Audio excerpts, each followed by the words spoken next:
Bueno, buenas noches a todos, bienvenidos. Vamos a estar hoy en el último capítulo del libro de Esdras. Si queréis ir buscando Esdras 10.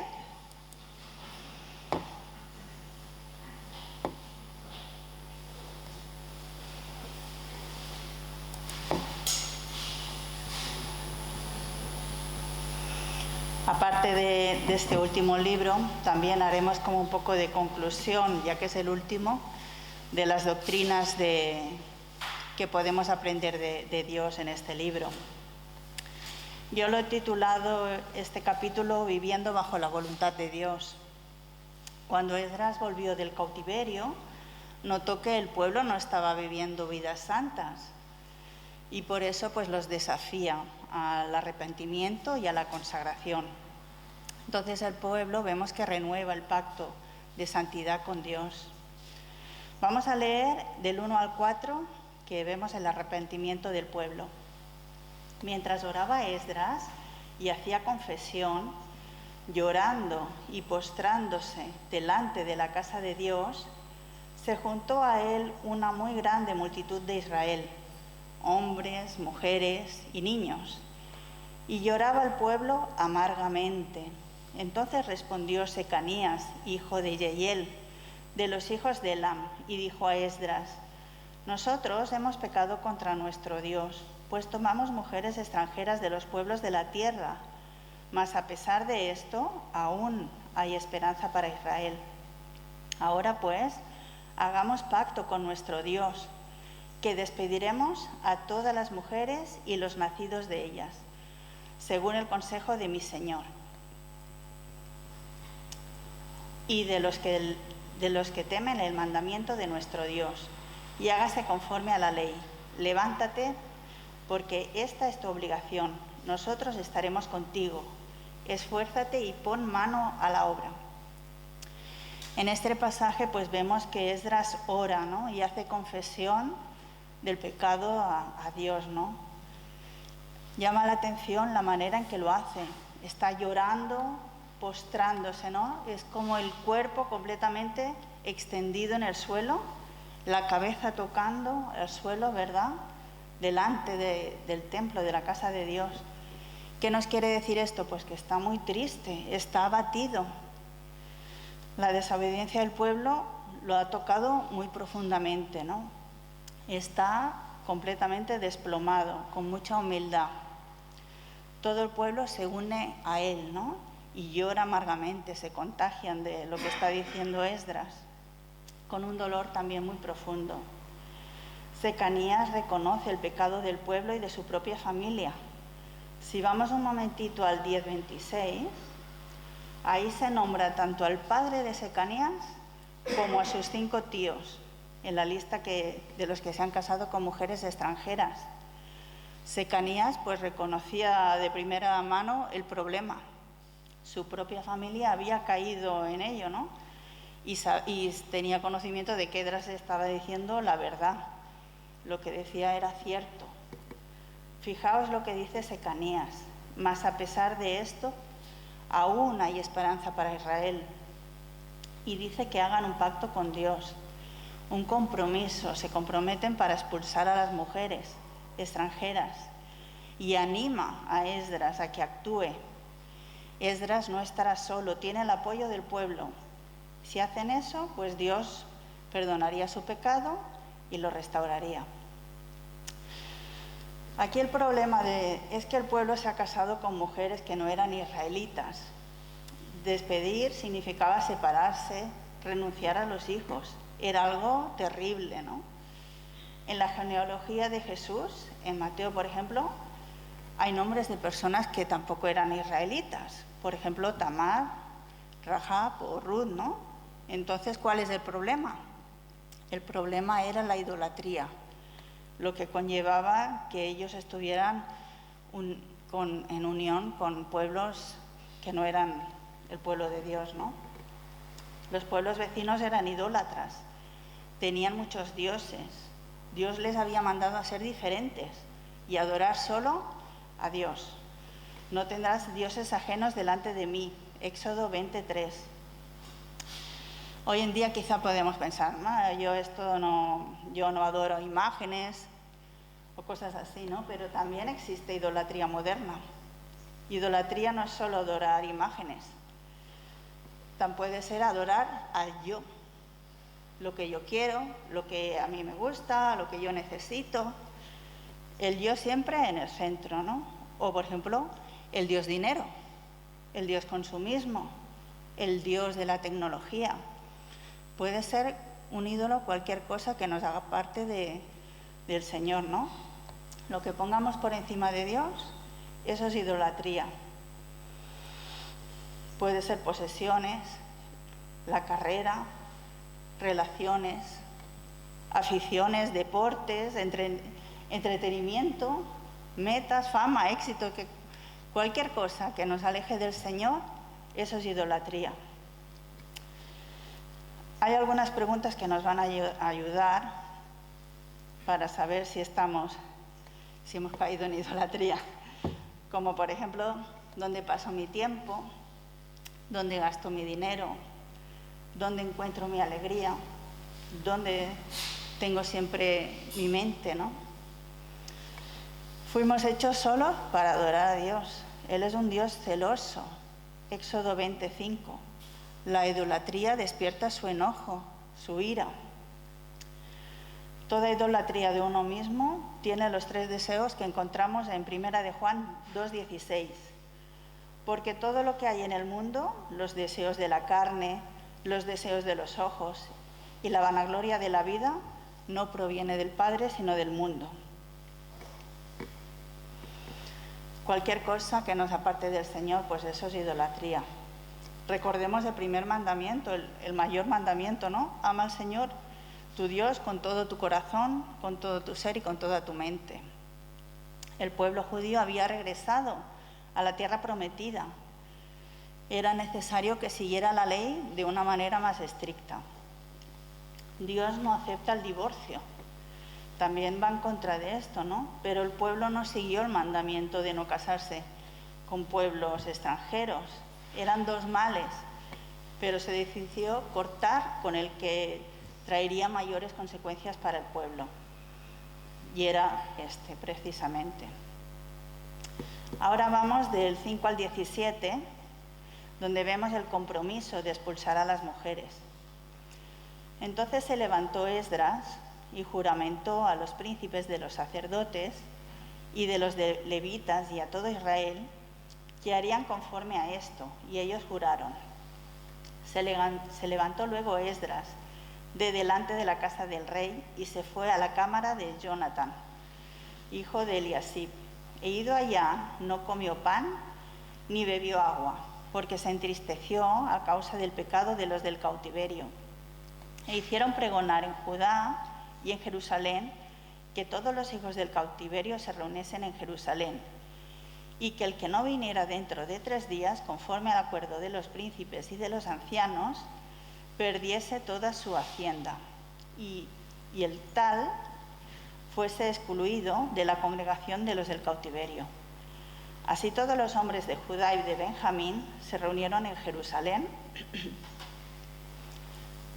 dentro de los 3 días, a los 20 días del mes, que era el mes 9, y se sentó todo el pueblo en la plaza de la casa de Dios, temblando con motivo de aquel asunto y a causa de la lluvia. Y se levantó el sacerdote Esdras y les dijo: vosotros habéis pecado, por cuanto tomasteis mujeres extranjeras, añadiendo así el pecado de Israel. Ahora pues, dad gloria a Jehová de vuestros padres y haced su voluntad, y apartaos de los pueblos de las tierras y de las mujeres extranjeras. Y respondió toda la asamblea y dijeron en voz alta: así se haga conforme a tu palabra. Pero el pueblo es mucho y el tiempo lluvioso, y no podemos estar en la calle, ni la obra es de un día ni de 2, porque somos muchos los que hemos pecado en esto. Sean nuestros príncipes los que se queden en lugar de toda la congregación, y todos aquellos que en nuestras ciudades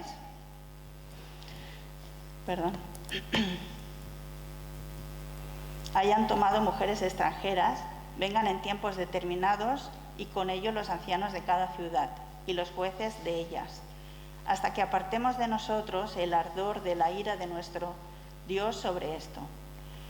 Solamente Jonatán, hijo de Asael, y Yaharías, hijo de Tikvá, se opusieron a esto. Y los levitas, Mesulam y Sabetai, los ayudaron. Así hicieron los hijos del cautiverio, y fueron apartados el sacerdote Esdras y ciertos varones jefes de casas paternas según sus casas paternas. Todos ellos, por sus nombres, se sentaron el primer día del mes 10 para inquirir sobre el asunto, y terminaron el juicio de todos aquellos que habían tomado mujeres extranjeras, el primer día del mes 1.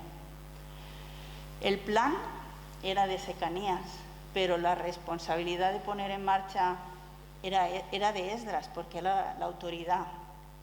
Recordemos que Artajerjes le dio a Esdras toda la autoridad para hacer aquí en Jerusalén todo lo que quisiera él, ¿no? Y Esdras hizo que los líderes y el pueblo hicieran un juramento para cumplir lo que había dicho Secanías. Esdras se prepara espiritualmente con un ayuno estricto para saber buscar la aprobación de Dios, ¿no? Se pregona que se reúnan en Jerusalén a los 3 días, y el que no viniera perdería sus posesiones y sería excluido del pueblo. Todos acuden al llamado y se sientan en la plaza, tiemblan por las consecuencias que vienen, ¿no? Y también por la lluvia, por el tiempo que era. Pero Esdras va al grano. Casarse con mujeres extranjeras era infidelidad a Dios, y lo primero que debía hacer el pueblo era confesar su pecado y obedecerle. Después debían separarse de los paganos que estuvieran alrededor y de las esposas extranjeras. Aunque algunos pocos se oponen, la mayoría estuvo de acuerdo, aunque sí que les piden un tiempo para poder hacerlo, ¿no? Entonces se nombra una comisión para investigar esta situación y dura 3 meses. Así, cuando llega la Pascua, el problema ya está resuelto. Ahora vamos del 18 al 44, que no lo leeremos todos porque es una lista de todos los casados con mujeres extranjeras. Leeremos solo algún pasaje. De los hijos de los sacerdotes que habían tomado mujeres extranjeras, fueron hallados estos. De los hijos de Josué, hijo de Josadac, y de sus hermanos, Masías, Eliezer, Yarib y Gedalías. Y dieron su mano en promesa de que despedirían sus mujeres, y ofrecieron como ofrenda por su pecado un carnero de los rebaños por su delito. De los hijos de Imer, bueno, aquí empieza a ver, ¿verdad?, una lista muy grande de personas. Ahora nos vamos hasta el 44, el último versículo. Y dice: todos estos habían tomado mujeres extranjeras, y había mujeres de ellos que habían dado a luz hijos. No solo cayó el pueblo en esto de los matrimonios con extranjeras, también cayeron los hijos de los sacerdotes y levitas, que todavía era más grave, ¿verdad? Los sacerdotes y levitas son los primeros que se nombran precisamente para dar ejemplo al resto, ¿no? Cuando estudiamos Esdras 3, se nos hablaba de Josué, el hijo de Josadac, que sale en la lista precisamente. Era un sacerdote y un líder que retornó en el primer retorno con Zorobabel, cuando edificaron el templo. Y ahora vemos en el versículo 18 que 4 de sus hijos o sobrinos también cayeron en lo del matrimonio con extranjeras. La lista nombra un total de 113 personas. Casarse con una mujer extranjera era una transgresión y se debía hacer 2 cosas: divorciarse o separarse, ¿verdad?, y ofrecer un sacrificio. La ofrenda era en base al nivel de responsabilidad. Para un sacerdote era un carnero o novillo, para el pueblo podía ser un macho cabrío o un carnero, y para los pobres, o 2 pájaros o algo hecho de harina, como un pan o algo así. Como vemos, el pueblo buscó la solución al distanciamiento con Dios. Después del arrepentimiento vino la acción ante el pecado, ¿no? No se quedó solo en palabras, sino que actuaron. Aquí vemos la importancia de la santidad que demanda Dios. Dios es santo y quiere que el hombre también lo sea, ¿no? Santo significa separado del pecado. Dios no quiere que pequemos porque es para nuestro bien. Un pecado te lleva a otro pecado y las consecuencias que son peores. ¿Qué dijo Esdras? Haced lo que a él le agrada. Si hacemos lo que a Dios le agrada, esto será para nuestro bien, ¿no? Y evitaremos ¿qué? Líos, problemas. Esdras, el restaurador, llegó a Jerusalén para enseñar la ley y reconstruir la comunidad. Su intención era llevar una renovación espiritual, social al pueblo, ¿no? Pero ¿qué se da cuenta? Que después de 70 años de cautiverio no han servido para hacerles cambiar, no han aprendido. Siguen siendo un pueblo terco, tozudo, infiel a Dios. Pero aún hay una esperanza. Si hay un arrepentimiento verdadero y querer vivir bajo la voluntad de Dios, ¿no? ¿Qué podemos aprender del libro de Esdras? El libro empezó con muchas esperanzas proféticas acerca del Mesías, el templo, el reino de Dios, de la comunidad, pero luego vemos que no sucede nada de eso. Termina todo en decepción. Israel está ya en la tierra prometida de nuevo, pero parece que su estado espiritual sigue siendo igual, no ha cambiado. ¿Qué apunta el libro? Pues a que el pueblo necesita una transformación total del corazón, ¿no? Ezequiel 36 o Jeremías 31, para que puedan amar y obedecer a Dios. Sabemos que la historia no termina aquí. Todo señala a la obra de Cristo. Nosotros conocemos lo que Dios hizo para cumplir sus promesas y establecer el pacto de nuevo, ¿no? Yo me quedo con la frase de Secanías: mas a pesar de esto, aún hay esperanza. El amor, el perdón, la misericordia de Dios siempre da esperanza a un pecador arrepentido, quebrantado. Dios no nos dará la espalda. Él siempre está listo para perdonarnos y restaurarnos. Quería terminar con algunas doctrinas del libro de Esdras que a mí me han llamado un poco la atención. Voy a nombrar, aunque son muchísimas, pero voy a nombrar solo 3 que para mí son las que me han impactado más. Quizá la soberanía de Dios. El Señor controlaba, ¿no?, al pueblo, lo protegía el camino de los israelitas desde el exilio hasta la tierra prometida, los protegió. La fidelidad de Dios, ¿no?, el carácter de Dios, que es exactamente opuesto al del pueblo. Dios es justo y fiel, pero ellos son infieles. Y la misericordia de Dios, ¿no?, la lealtad y el amor de Dios hacia su pueblo del pacto. Bueno, yo termino aquí, dejo las preguntas para Eric. Muchas gracias, Eva. Deja las preguntas a Eric, pero no para que las responda yo, sino para que las haga. Pues muchísimas gracias, porque no solo hemos visto el capítulo 10, sino que también hemos visto 3 doctrinas que se repiten a lo largo de todo el libro. Y vamos con las preguntas que ha preparado. Y la primera dice: ¿cómo podemos identificar un arrepentimiento verdadero? ¿Qué señales son las que nos llevan a ver que realmente hay un arrepentimiento verdadero? Pensamos ahora, obviamente, en nuestras vidas. Ahora, ¿por qué crees que era tan importante separar los matrimonios mixtos? ¿Por qué no simplemente decir, bueno, ya no lo hagáis más, pero los que ya estáis así os podéis quedar? ¿Por qué era importante en ese momento separar estos matrimonios? Muy bien. Pregunta 3. Ellos tuvieron que despedir a sus esposas e hijos para seguir viviendo bajo la voluntad de Dios. ¿puedes nombrar algunas cosas que debamos dejar marchar o algún cambio en nuestras vidas para seguir viviendo bajo la voluntad de Dios?